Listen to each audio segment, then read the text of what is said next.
So I'm Pam Ekholm and I work for the Historical Society from Madison. But we have satellite offices and mine is in Ashland in the Northern Great Lakes Visitor Center. And I'm not the archivist, we do have an archivist on staff. And tons of genealogy I do. And so if you ever want to come on up and visit us and see what we have. So I'm going to get started with the program. Okay. I am not an expert on the Orphan Train. I find this very interesting. It's a wonderful story, it's a sad story, and it's our history. So I can tell you what I've learned. I'm just a person who likes to tell interesting stories.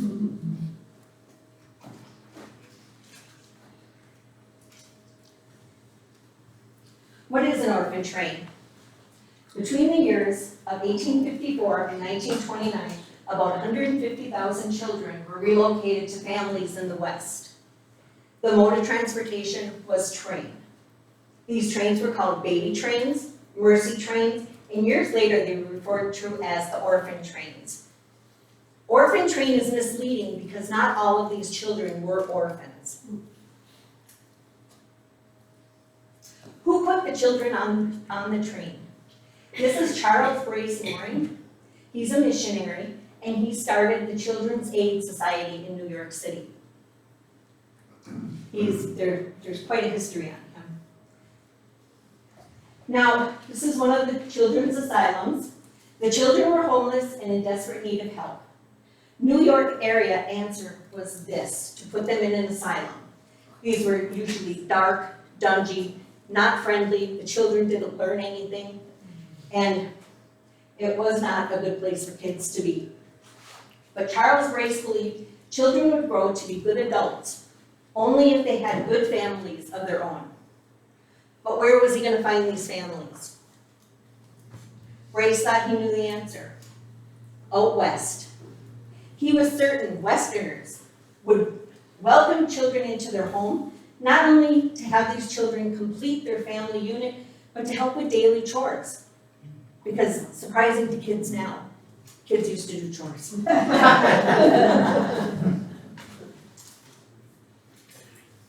And so this is just an image that shows what Charles Brace was imagining, where the children would go. Why so many homeless children? What happened in New York? How did this even start?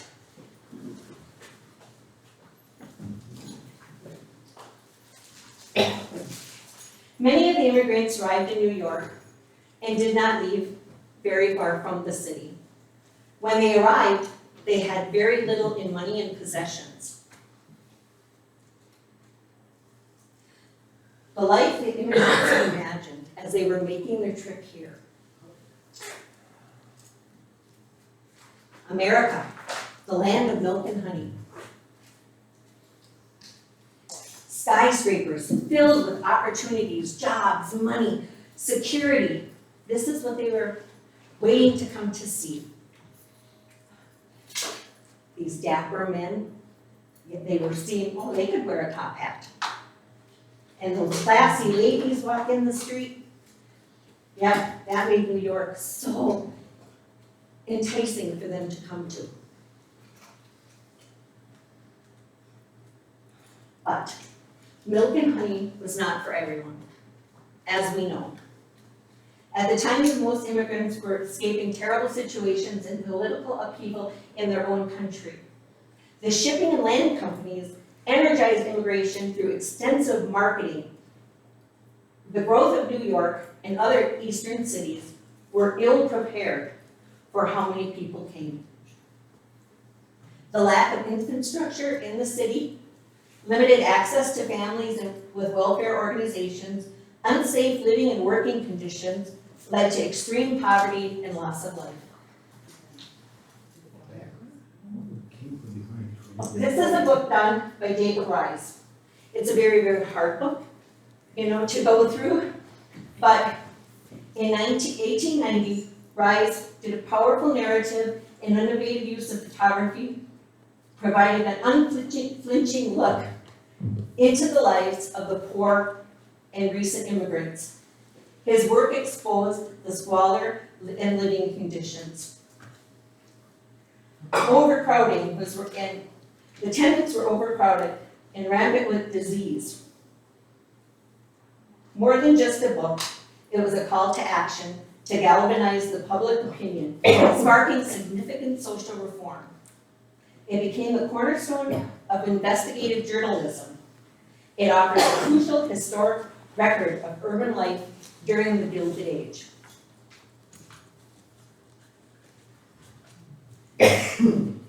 This was a far cry from what immigrants thought they were going to have. They were really in for a hard struggle. Now these are some pictures from Jacob Rice's book. This is what the tenements look like. Down below, if they weren't up above, if they didn't have a room, they would take anything and build these little shanties, these shacks. They needed cover. But this is what the tenements look like. This is a typical tenement room.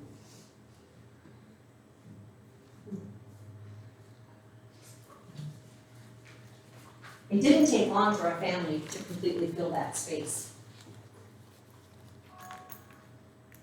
And most families had a good number of children.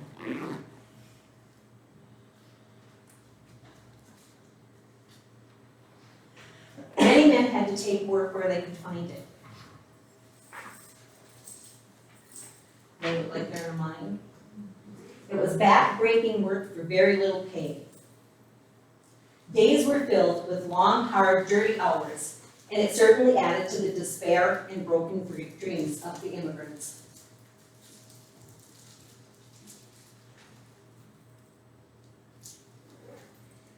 In a growing city, immigrants were cheap source of labor for hard and sometimes dangerous work.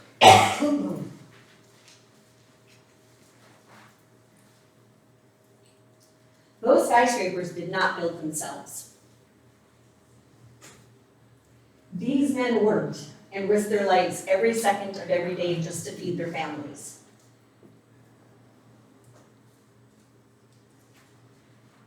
Again, from Jacob Rice. The children suffered the most. Some of the children were left with nowhere to turn but toward each other. In New York City, parents worked long, hard hours, especially if it was a one-parent family. Children were left to care for themselves on the crowded streets. Could you imagine today parents sending their children out into the city to rely on strangers for generosity and food and to be safe? I don't think that would happen today. But this is where the children were. And many of the youngsters had to take care of their younger siblings. Many times when a new baby was born, the older child, even at 9 or 10, would get pushed out of the house. The mother could not part with that new baby, but she didn't have enough to feed the oldest. It happened many times. So for these girls, there were no pretty dresses. This is exactly what he saw. There's no bikes to ride, no boards to explore, no streams to fish for dinner. All there were filthy streets. No full bellies, no shiny shoes, no baby dolls, no fun and game, only hunger, only hard work.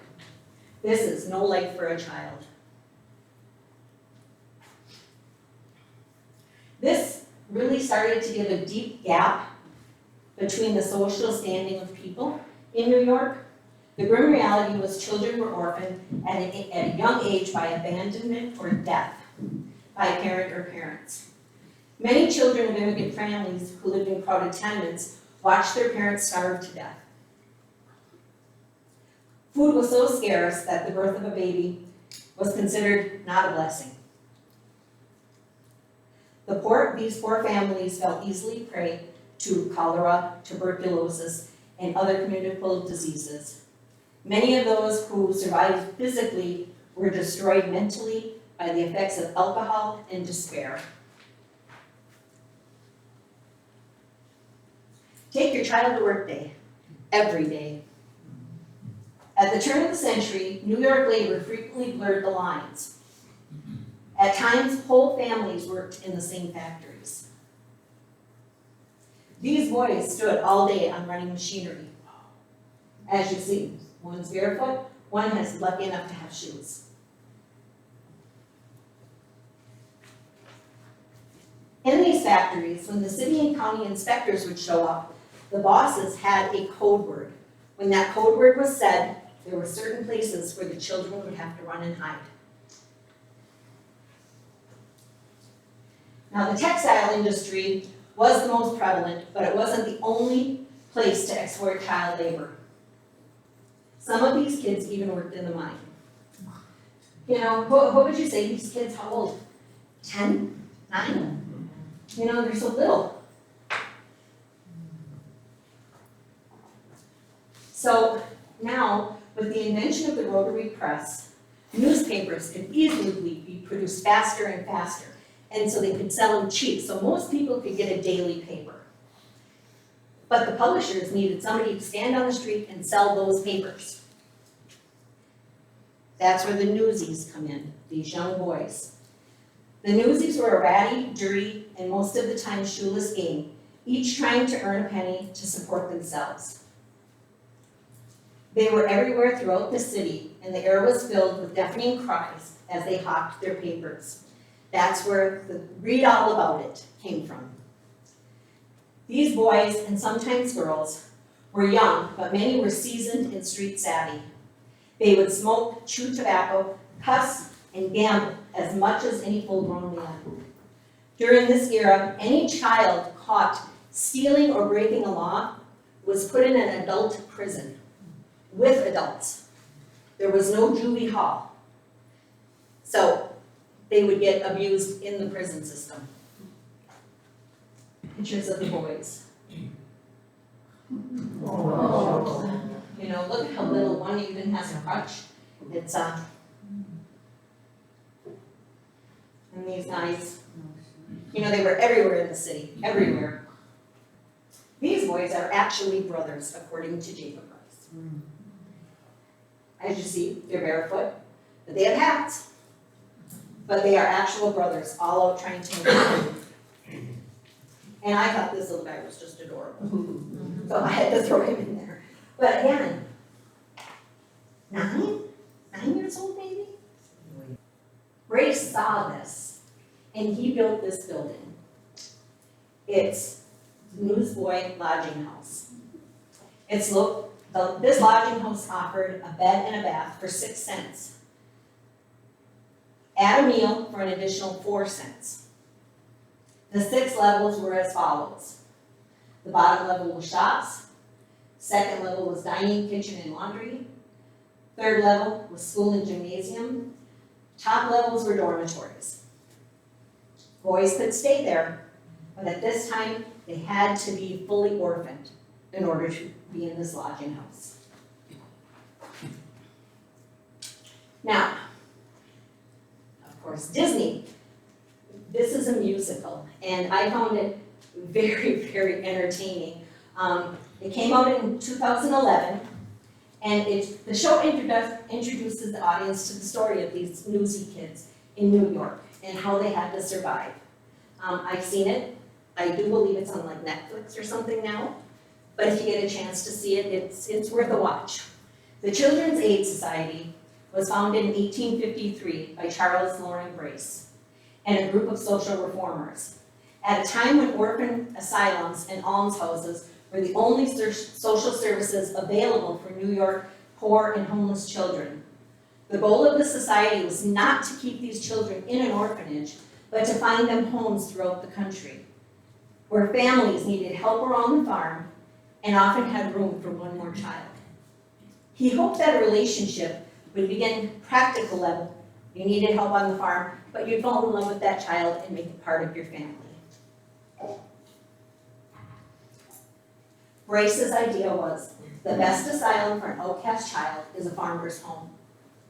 The great duty is to get these children of unhappy fortune utterly out of their surroundings and send them away to find kind Christian homes in the country.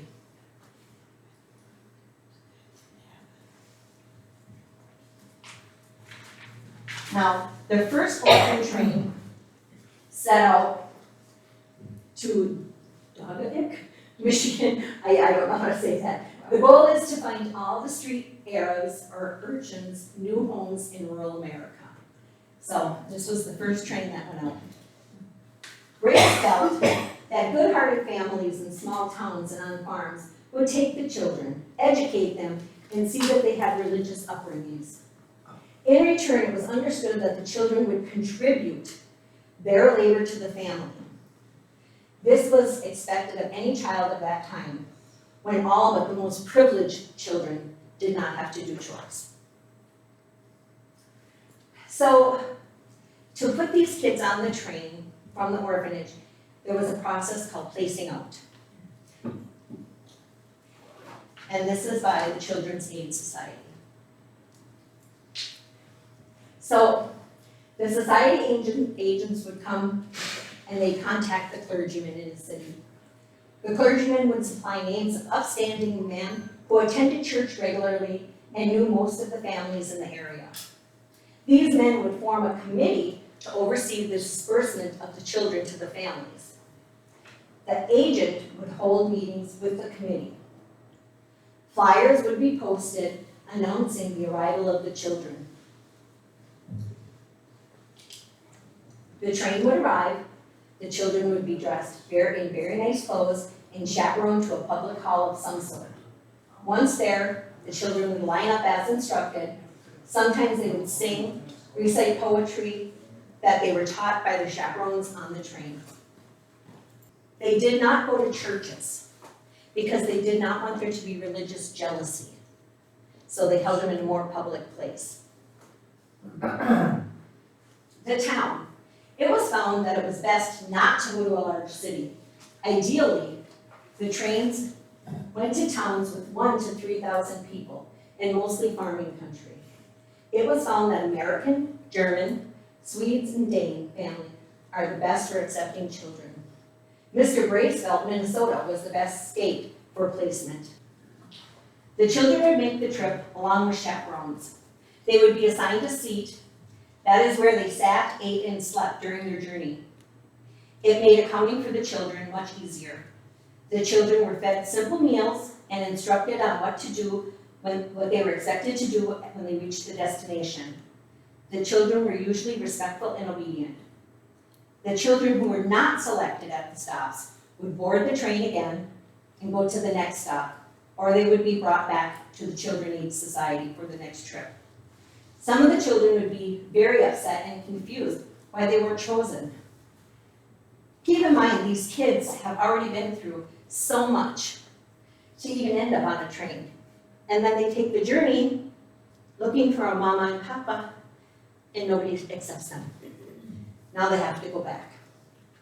This is what they would do. Dress the children up, the girls' hair would be brushed, and bows would be added, and the boys would get their coats straightened and faces washed. The children were to parade to the venue. This gave the audience a chance to see the children. The children would line up on a stage to be inspected by the prospective parents. The children sometimes were subjected to examinations by the prospective parents. Boys' arms were tested for strength. Children would have their teeth looked at, and sometimes adults would actually put their fingers in their mouths. The children were checked over to detect any disability, physical or mental. Sometimes these events looked more like a cattle auction than families who wanted a child. The youngest are always spoken for quickly. The typical request for children is between the ages of 4 and 14. It was felt that the older children were too set in their ways and resulted in a more difficult time being placed. It is more likely that the older kids were chosen to be farm or house help, rather than to be chosen as a member of the family. This is what a placement card looked like. They would fill these out. So this is the Children's Aid Society, and they are placing Anna Virginia Blackford. She's 8 years old. She's going with Charles J. Howard of Osage City, Kansas. And it's on April 7th, 1911. In that card, it says, the society reserves the right to remove the child previous to legal adoption if on any time the circumstances of the home become such that in the judgment of the agent are injurious to the child. So they're giving them a little warning there. Now, when it came to the boys had their own set of rules. Boys between the age of 15 and above were expected to work until they were 18. They were to work for their board and their clothes. At the end of that time, they were at liberty to leave. Boys between the ages of 12 and 15 were expected to work for their board and clothes until they were 18, but they must be sent to school at least part of the year. After 18, it was expected, if you kept them, that they get paid a wage. Boys under 12 are expected to remain until they are 18 and must be treated by the applicant as one of their own children in matters of schooling, clothing, and training. Should a removal be necessary, it can be arranged through the committee or by writing the agent, and the society reserves the right to remove a boy at any time for a just cause. Many charities and orphanages watched Grace's program and saw it was a success. They too began to campaign to send children west.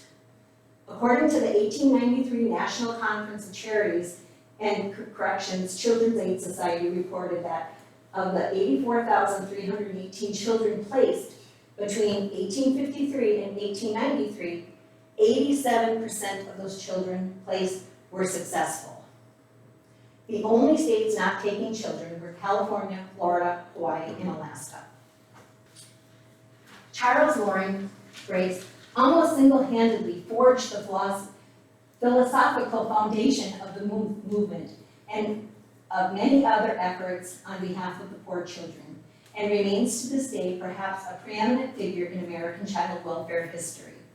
Until well into the 20th century, virtually every program seeking to help homeless and needy children were either inspired by or as a response to Grace's work and ideas. His notion that children were better cared for by families than in an institution is the most basic tenet of present-day foster care. He held an abiding belief in the capability and fundamental goodness of these poor children of the city. So the founding hospital is one of the places that watched Charles and decided they were going to do this too. But they did a little bit different. They would accept letters from only Catholic families, and they could request a child. They would ask for a child like a 7-year-old boy with curly black hair, a 3-year-old girl with blue eyes, or a fair-complected infant, under 2. Like this was mail order children. Yeah. You know, it's like an Amazon order. Mm-hmm. The children who closely matched the criteria were placed on the train, with a number of prospective parents' names pinned into their jackets. The parents would receive a letter with the child's number and the date of arrival. This did prove to be more humane way to treat kids rather than as a cattle auction. Yes. While some flaws were certainly present, as in any program, siblings were sometimes, actually often, separated for placement. In one reported incident, 60 years after their separation, a woman found her twin brother. Wow. Another man was raised just 20 miles from his brother, but they were allowed to play together and visit each other. Foster children were held to a standard that was overly strict compared to the standards of the family's children. A minor misstep by an orphan, like sneaking a cookie, breaking a cup, would be used as grounds to cast them out and return them to the agency. Some children were neglected and abused. Depending on the community, some children were treated with prejudice and just not accepted. Failure of the placing agents to monitor concerns over the quality of the placement. For better or worse, Charles Grace's organization had taken more than 100,000 children from the streets of New York and place them in new and usually better surroundings. And this is from the Orphan Train movement book. When a child of the street stands before you in rags, with tear-stained face, you cannot easily forget him, and yet you are perplexed what to do. The human soul is difficult to interfere with. You hesitate how far you should go.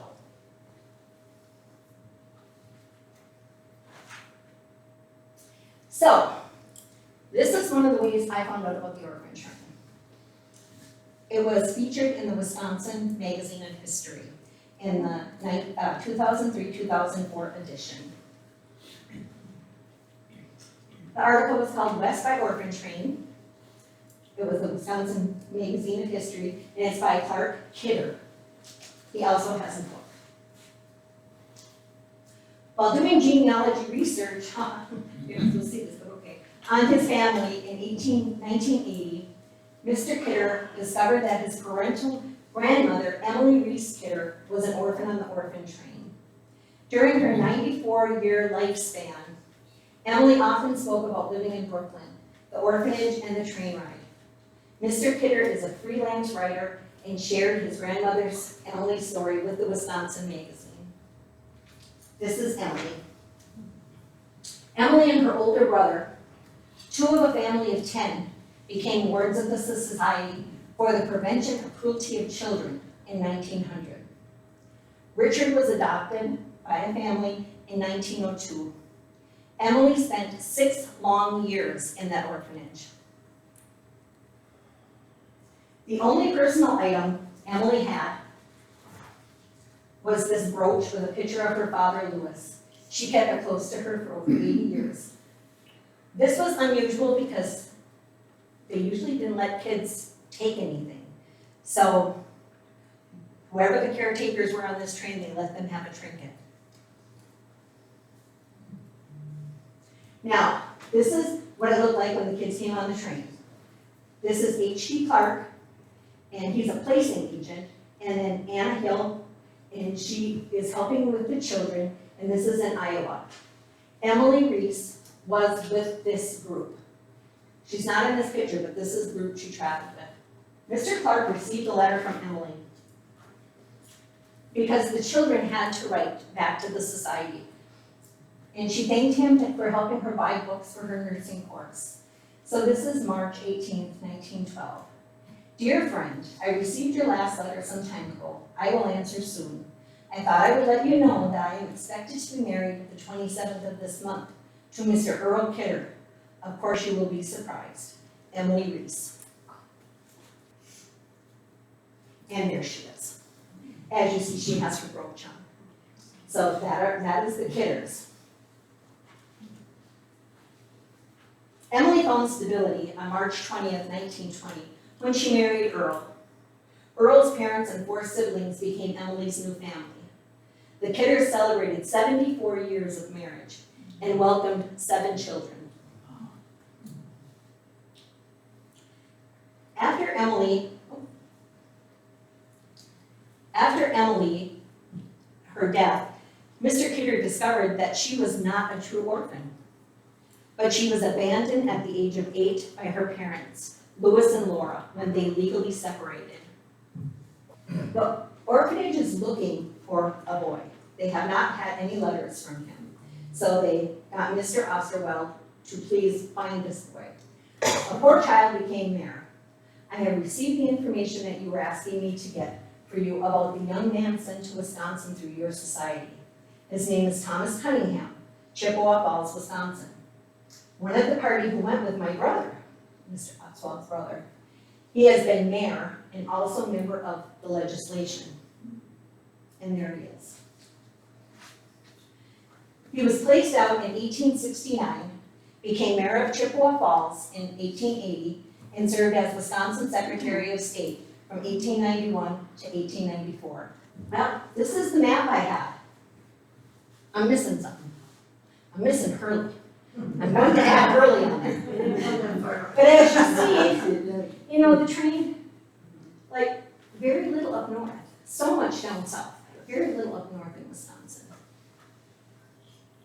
So I was surprised to find out about Bayfield. Bayfield's in my backyard. The newspapers. Homes for the orphans. This is what the newspaper says. A pleasant scene occurred at the Northwestern Depot this morning when 35 small children passed through Ashland on their way to their homes in Bayfield. The little ones were bright, attractive, happy, and eager to get to their new homes and see Mama and Papa. The children ranged all the way from 2 to 4 and all had homes picked out for them. The little ones arrived in Ashland in a private car on the Northwestern, and they left for Bayfield, where they will be taken by residents of Bayfield, Redcliffe, and LaPointe. They came all the way from New York City, where they have been in the New York Foundling and Orphan Asylum, an institution supported by the Catholic Church.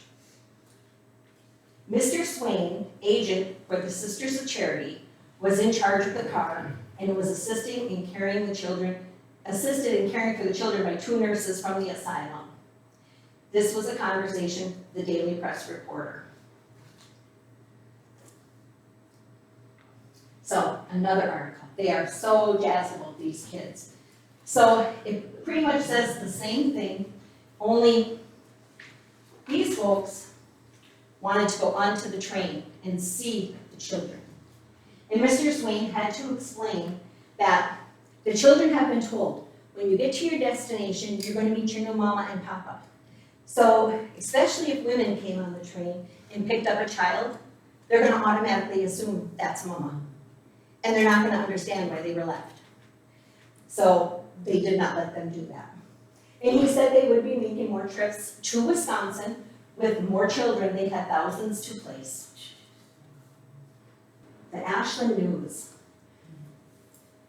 The children, 35 in number, are bound for Bayfield, where they will be taken into homes of people who have wished us to provide children for them. There were 53 children when we started from New York, but at Chicago, 18 were sent to be places in southern Illinois. This has been one of the pleasantest trips of the year. As a general rule, the children go to many different points in the state, and stops are made several times at night, and let one child off at some sort of out-of-the-way place where someone will be waiting at a depot for it. They call it. This trip has been altogether different. The only time the children were let off was at Chicago. The rest have been with us will be with us until the end of this journey. So as I just went through the newspaper articles, you saw how, people were so excited about these children coming, these wonderful babies coming on this train. The next day, this was the headline. Given to the Redskins. Little ones from New York adopted by the Indians. The citizens of Bayfield protest, and children will probably be found different homes. Now remember, these folks filled out applications for these children. Little ones from New York adopted by the Indians. A report from Bayfield last evening gave the information that 35 children were sent there from New York Orphan Asylum. 30 of them were given to Indians and half-breed families. There is a great deal of righteous indignation expressed by everyone who heard. And today, a telephone message was sent to Bayfield to find out the true state of affairs. The report confirmed by Bayfield parties who said that in one instance, a half-breed family received 4 little ones. The people of Bayfield were incensed. The idea of bright little ones going to the hands of the Indians, who do not support their children in a way commended by the whites. This is the paper articles. A protest was made, and the Catholic priest of Bayfield took the matter up and thought the affair will be settled by compelling the Indians to relinquish claim of the children, who were taken to a parochial school in Bayfield and kept until they could be adopted by white families. White families who did not fill out an application. The thought was, these children who were coming were going to have mental defect, physical defect, maybe be of color. So these folks did not fill out an application. Oh. And when they saw that the children were fine, Wow. the officers of the institution of New York evidently did not know who they were sending the children to, or in all likelihood, they would not have sent them. Indian agent S.W. Campbell of LaPointe Indian Agency was seen this morning in regard to the matter. He had just arrived from a trip to the city of Chicago and said he knew nothing about it. He also supposed that Indians had a right to adopt children, if they wished to, but the children would not be given the allotments as their natural children would be. He took up the matter in a couple of days and will report by the Indian framer on the situation. He requested the Indian framer at Redcliffe let him know immediately how many Indians and how many half-breeds have taken children to Redcliffe and LaPointe, with full particulars in all cases. So, the Buffalo Report. This is June 17th, 1902. They did not say that in that time, were the children allowed to stay with the Native Americans, or did they all have to go to that parochial school? I looked, I could not find the answer to that one. My guess is they stayed with the families. Buffalo reports, it tells about the adoption of white children at Bayfield. Bayfield people are still greatly interested in the placing of the white children. Indian agent S.W. Campbell received a report from Chief Buffalo and the Indian framer at Redcliffe in regards to the children adopted by the Indians. There were a total number of 10 taken by the Indians to bring up, although there were a great deal more who had asked for children. Most of the parents who took the white children to bring up, have children of their own. The citizens of Bayfield are up in arms and say if the government does not take this in hand, they will be compelled to take care of it themselves. So this is what the depot looked like in Bayfield. This is what the kids came into. And that's kind of what it looks like when they come off the train. You know, people saw them and went, no, they can't go with the natives. They're too cute. So, Redcliffe, June 16th. S.W. Campbell, Indian agent, Ashland, Wisconsin. In reply to your of June 13th, in regard to the number of children taken by the Indians from New York Asylum, I will say there have been a number of Indians who have applied for children, but few of them have been allowed to keep them. Following are the number of children adopted by whom and the number they already have. John Gordon took one girl, and he has 3 children. John Dollar took one girl and has no children. Baptiste Archel took one girl and has 3 children. Baptiste Solier took 2 girls and has 2 children.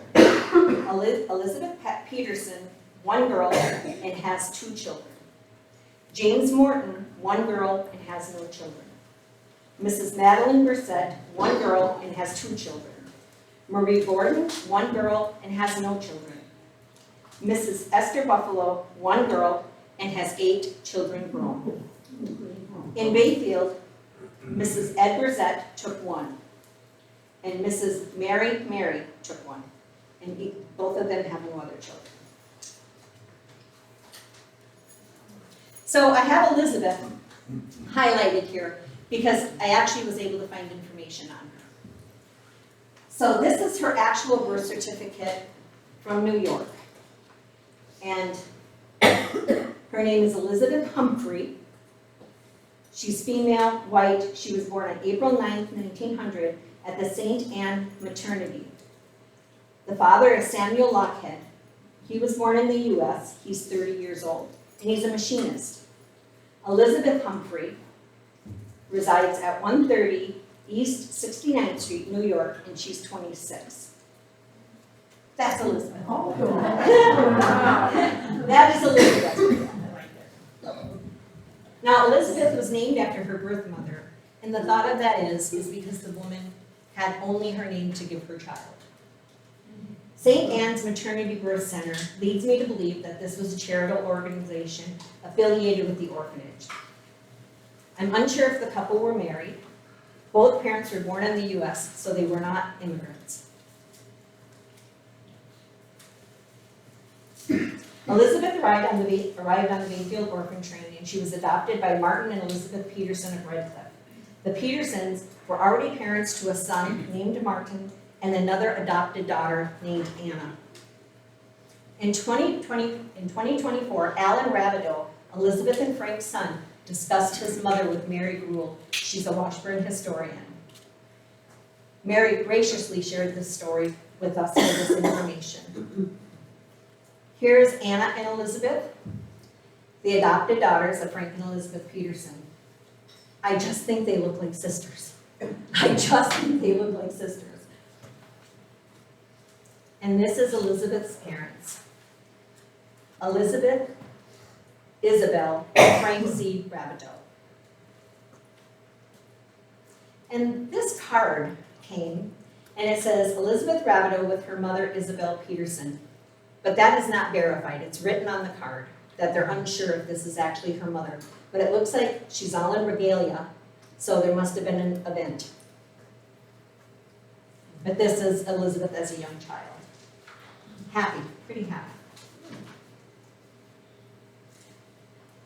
In 1960, this is Elizabeth with her sons, Robert, Alan, Francis, and Daniel.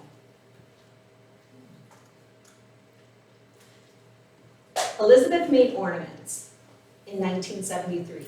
These are treasured by the family members who have received them.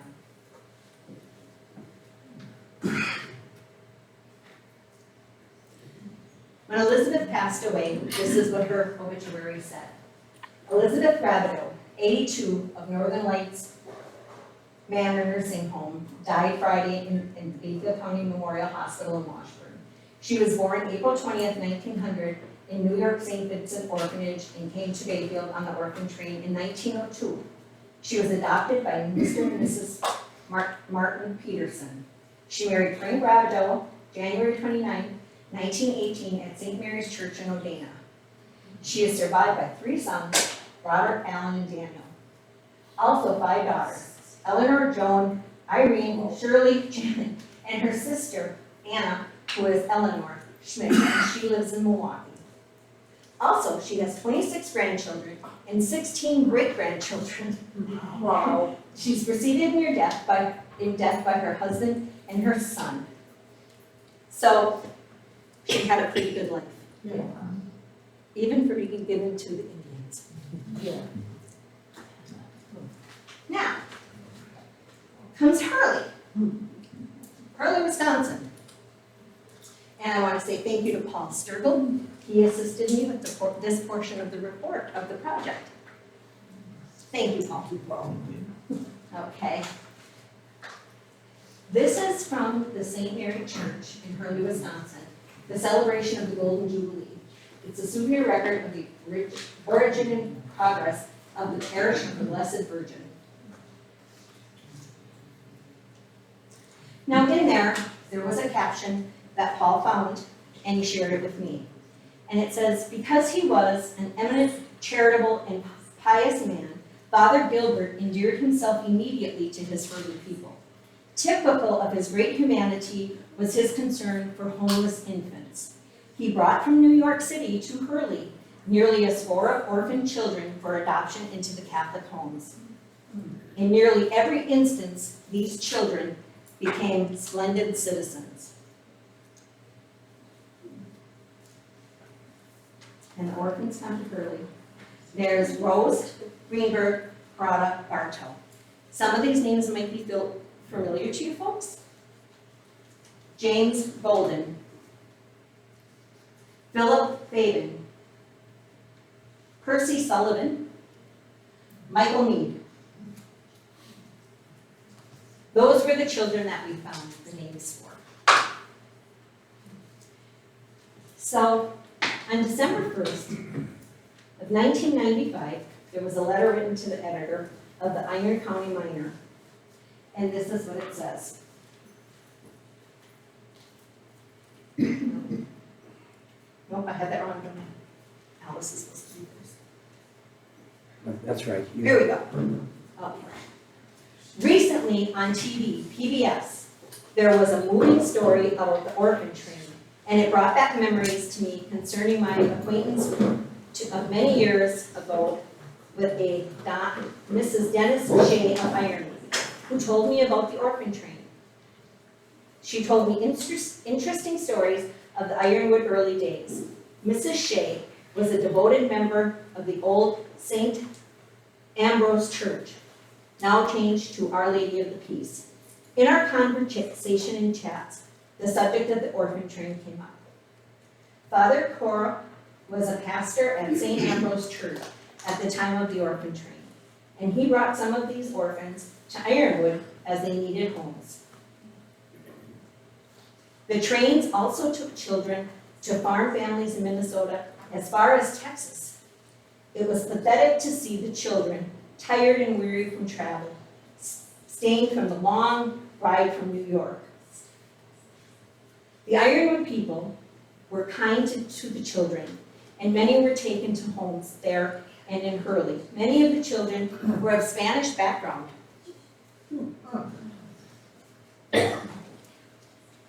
Mrs. Shea told me that her folks took one of the boys named John. They had a son named John, so they called this John Little John. Little John later had a good position with the mining company in Evelyn, Minnesota. The Sullivan family from 2nd Avenue North Hurley took a boy named Percy, who did very well in the grocery business. Henry Mead from Hurley took a boy named Michael, who also had a good education and married a Hurley girl and moved to Milwaukee.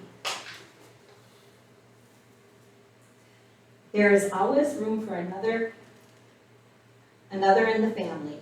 My mother was left a widow at 33 years of age with 9 children. Still, there was room for a girl of Indian background to be taken in. She lived with us for 24 years.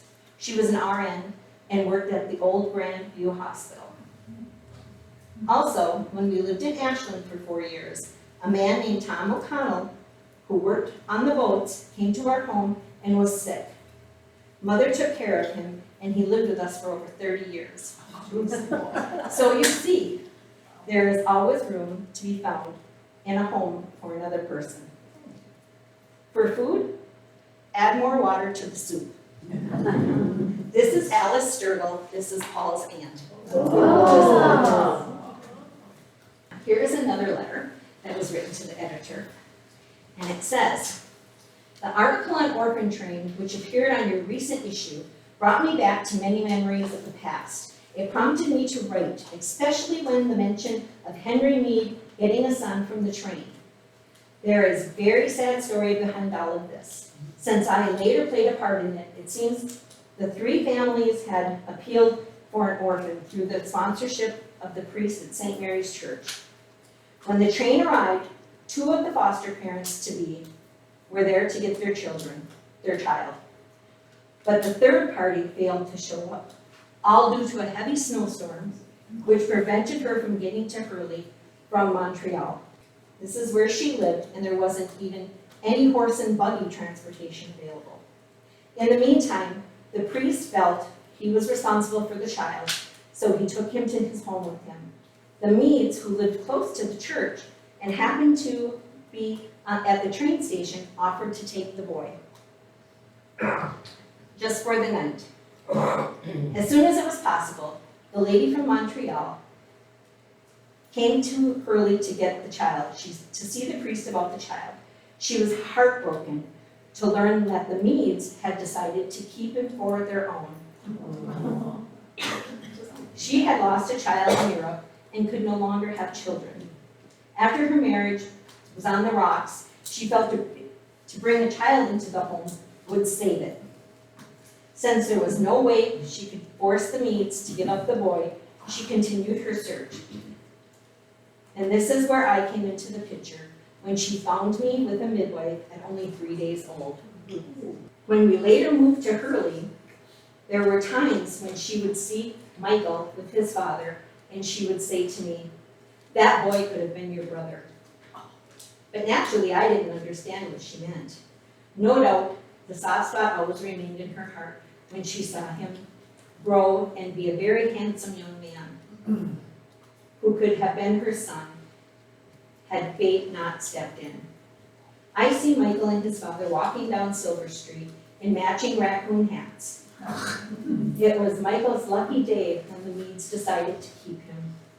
No doubt he enjoyed a good education and a good life, which my foster parents would not have been able to give him, being a poor and illiterate. Even now, in my twilight years, as I watch some of the talk shows reuniting children with their biological mothers, after so many years, I still feel that void and yearning, feeling I wanted to know who she was and why she gave me up. I was never told that I was their foster child, but somehow I knew, and in later years I did some research with no results. Just once I had a lead, but the person said she had made a vow to never tell and was not about to break her promise. So at that point, I gave up, feeling it was just not to be. Now that I have divulged the dark secrets of my life, and before I become too emotional, I will sign off wishing you all a very happy and prosperous New Year.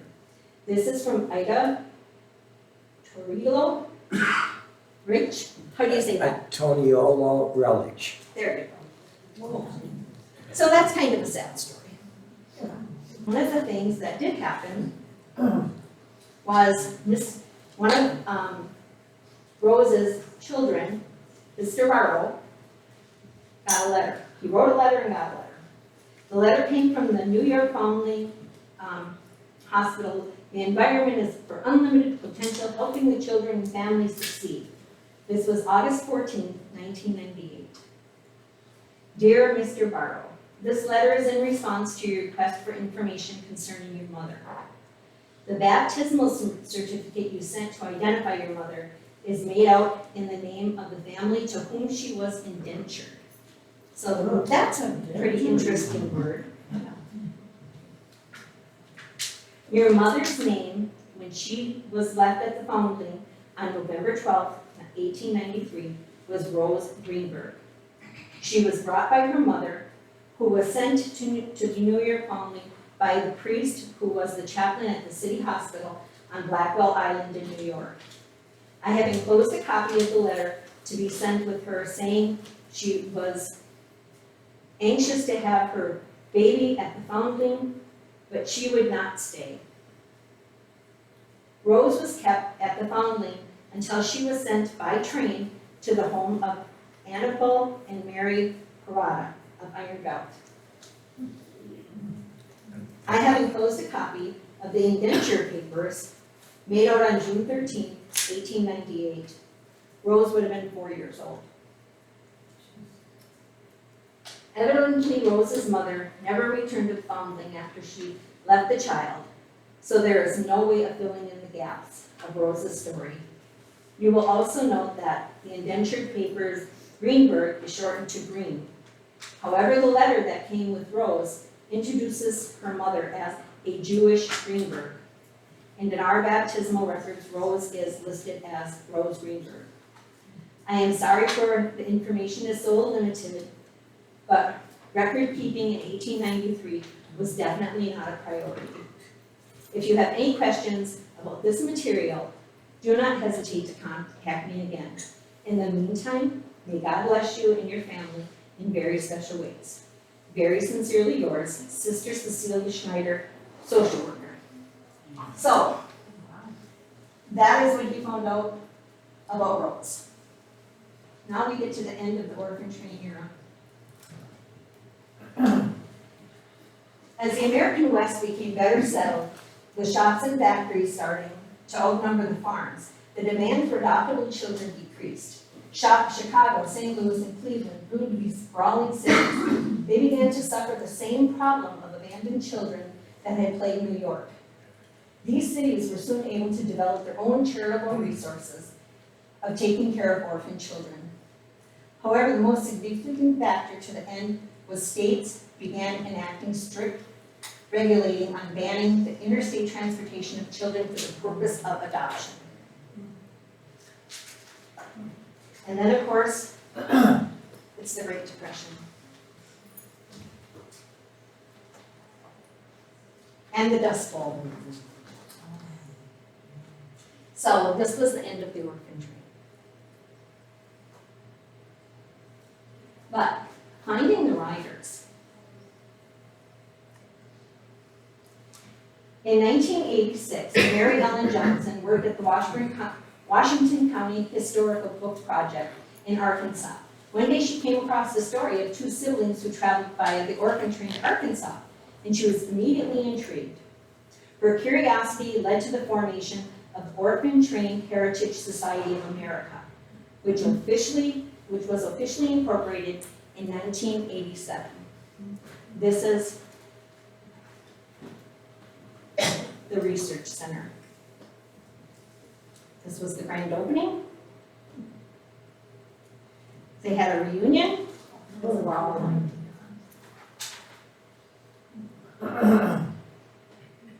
As soon as the society started, they began receiving requests for information about the Orphan Train riders. In 1988, they held the first reunion of the Orphan Train riders with over 100 people in attendance. In 1989, an episode on Unsolved Mysteries featuring the Orphan Train rider's search for her brother resulted in a flood of interest for the Orphan Train riders. These are some photos of the museum. They have a statue garden. So pretty. Today, they continue to collect and preserve history of the Orphan Train movement. Their vast files include information on over 6,000 orphans, train riders, and hundreds of unique objects owned by the orphans on the trains. So this book is pretty popular. That's a good one. So That's a good one. Christina Baker Klein wrote this book, and she discovered that her own grandfather had a connection to the Orphan Train. The characters in her book are fiction, but the setting is based on real events. So I've heard nothing but good about this book. There are many books out there for information, for reference on the Orphan Train. YouTube has tons of interviews with Orphan Train riders that are very interesting. Thank you for attending.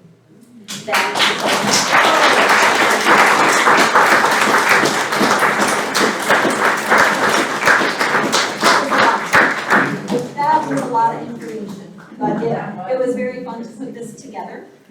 It took a long time, but I think it's a wonderful story to share. And many people don't know this story. It's amazing how many people do not know, especially younger people do not know this story.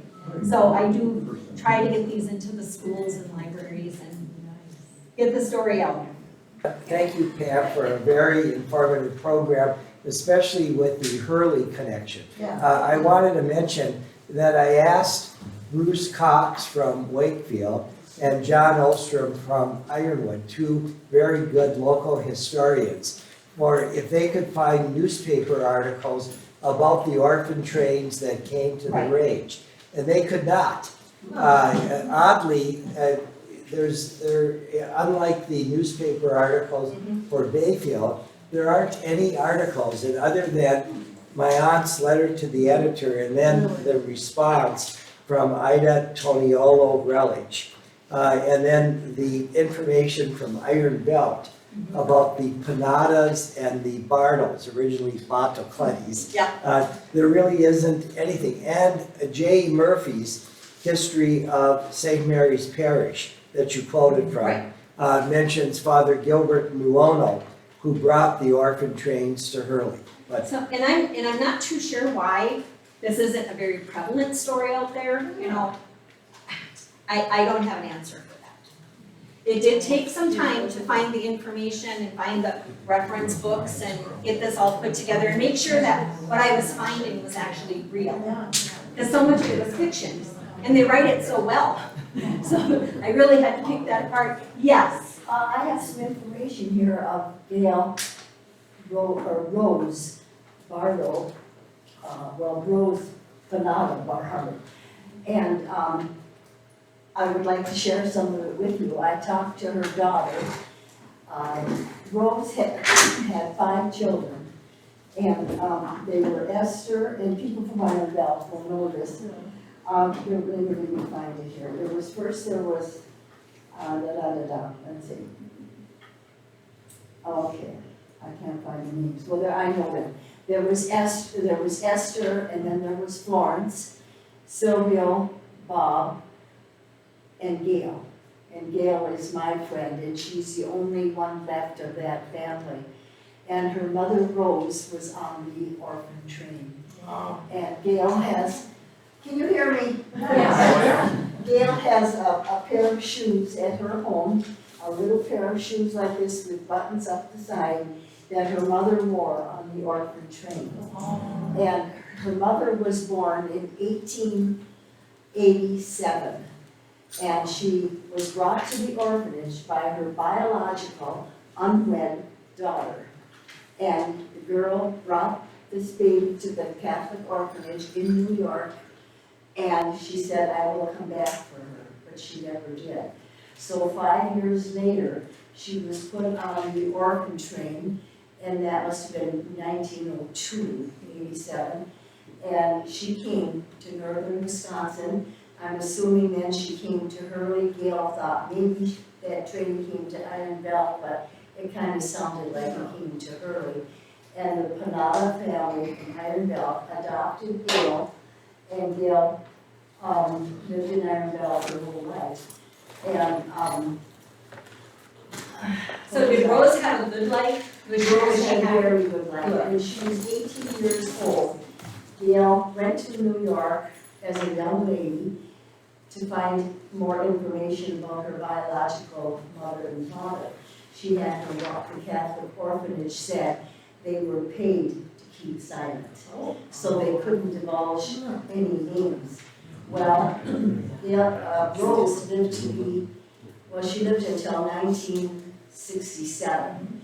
And when she died, Bart, who was Sylvia, her son, went to New York and went to the orphanage, and because the mother was dead, they gave him the information.